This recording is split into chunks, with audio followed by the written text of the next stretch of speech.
two main sales of jewellery each year in Sotheby's in Europe are in Geneva.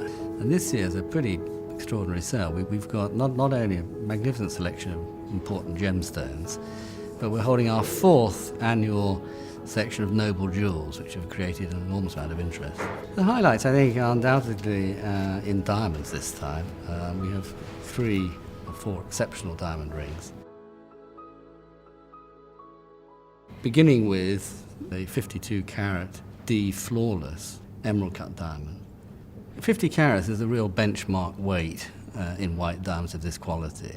Any stone that exceeds 50 carats enters a extremely rarefied world of famous stones, really. The stone is exceptional not only because of its colour, which is finest white, but also because it's flawless, which is even better than internally flawless. It means there are no flaws either inside or outside the stone. And it's also a type 2A, part of a very small and very select subgroup of white diamonds, which are, in technical terms, nitrogen-free, so they're the purest of all white diamonds. So it's a really astounding stone on every level and also extraordinarily beautiful. And because this stone is brand new, it's never been worn, the buyer will be able to give it a name. We have 2 other very interesting stones, very fine stones in this sale, other blue diamonds. The first one is this remarkable ring designed by Alexandre Reza, the celebrated Paris-based jeweller.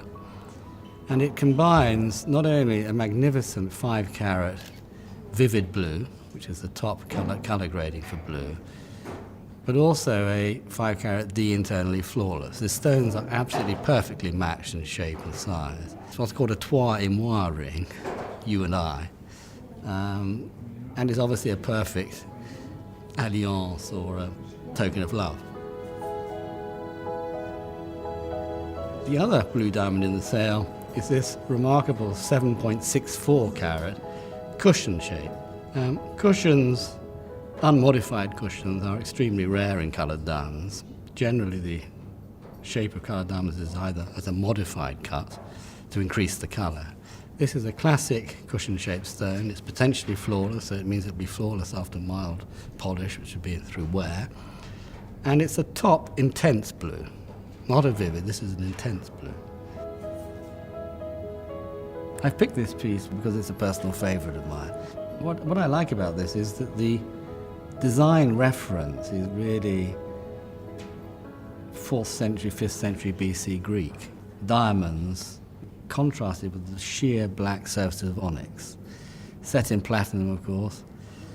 I think this will appeal to any collector of early 20th century jewellery, and of course particularly the collectors of Cartier, because this period of Cartier is rare and very much sought after. I think on the contemporary provenance, the most interesting are undoubtedly the jewels from the collection of Lily Marinho, unquestionably the First Lady of Brazil. The emerald parure is the piece that she told us she was most fond of, and it's certainly the piece that she's often photographed wearing, and it's a wonderful parure. Huge effect, Colombian emeralds, classical diamond settings. So on the one hand you have the classical, modern, contemporary provenance, and then the section of noble jewels, which of course are provenance from aristocratic and royal families of Europe.